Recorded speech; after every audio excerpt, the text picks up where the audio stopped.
She seemed so much like a popular cheerleader that I hadn't ever considered that she could swing a hammer. But as we waited, I overheard her talking about it animatedly enough that it became obvious she knew a thing or two. And Anna kept feeling me up, of course, and guiding my hand back into the slit in her dress. She also kept things interesting by rearranging her anatomy.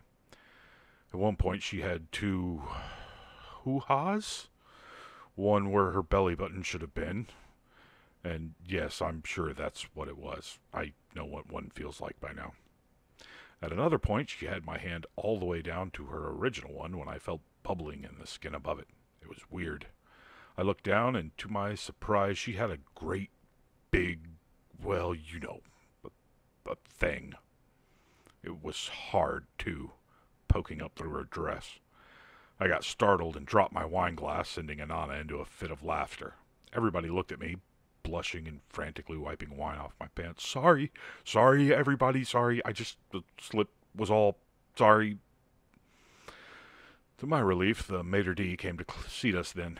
We brought our drinks to the table and sat down, and Anna almost immediately started in on me again, though thankfully she kept things anatomically normal this time.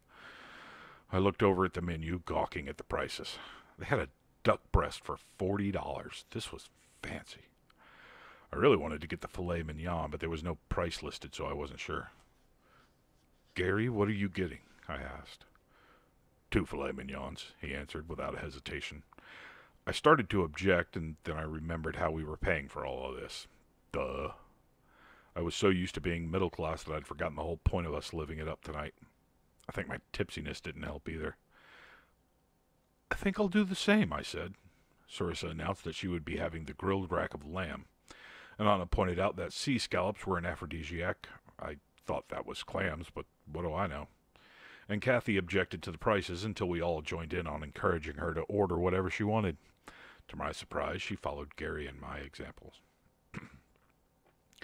The food came and we tucked in, the conversation growing sparse as we ate, though it didn't die down completely. I told Kathy about my upcoming book and gave her the broad strokes of my work for the company. I mean, the CIA, but all the veteran agents call it the company, so I was trying to fit the profile a little. I'm not a poser. I actually work there. Leave me alone. Eventually, the elephant in the room came up. Kathy turned to Sarissa and asked, "So why are your eyes like that?" "Because I'm not human," Sarissa replied, taking a bite of her lamb. She smiled sweetly. "Okay," Kathy said. "What are you?" I sighed. "You two might as well just do your thing." "What thing?" Gary asked. "You mean you haven't seen it yet?" I asked back. "I ain't got a clue what you're talking about." Sarissa clapped her hands. "Perfect. And Anna, would you like to go first?" "I don't know, Sarah. Would you like every woman in this room to be dripping wet and every guy hard as a rock when you do yours?" And Anna smiled sweetly. "Because I wouldn't mind a bit if every mind in the place were already suffused with knowledge of the divine when I do mine." Sarissa nodded. "Good point." She took her napkin off her lap and wiped her face daintily, then stood. She, did her thing. When she was done, both Gary and Kathy had their jaws on the floor, along with everyone else in the room. Then it was Anna's turn. She got a, different reaction, naturally. Gary glanced around the room, then down at his lap. Kathy put a hand on top of Sarissa's, gaping at Anna. Couples around the dining room started making out. I squirmed because at a certain point, fine. An erection. There, I said it. At a certain point, it's painful. And I was well past that point.